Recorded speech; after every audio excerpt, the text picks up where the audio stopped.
রাজশাহী বিশ্ববিদ্যালয়ে নানা আয়োজনে পালিত হচ্ছে শহীদ ডক্টর শামসুজ্জোহা দিবস ও শিক্ষক দিবস। দিবসটি উপলক্ষে সকালে রাজশাহী বিশ্ববিদ্যালয়ে শহীদ জোহার কবরে ফুল দিয়ে শ্রদ্ধা জানান শিক্ষক, শিক্ষার্থী সহ সমাজের নানা শ্রেণীর মানুষ।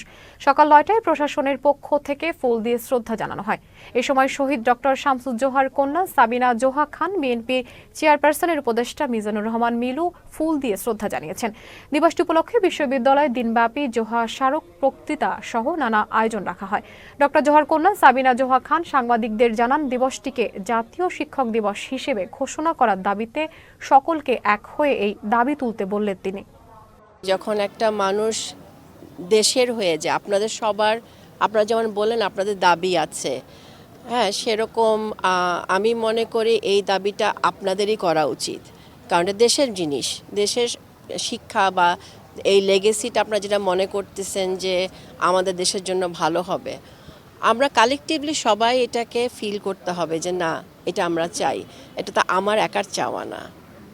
তো আমি মনে করি নতুন প্রজন্ম আসতেছে, তারা ইতিহাসকে কিভাবে বরণ করবে এটা তাদের উপরে আমি ছেড়ে দিতে চাই।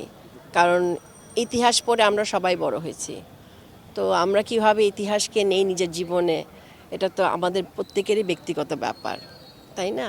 তো ওদের ব্যাপার, আমার ওদের উপর অনেক ভরসা।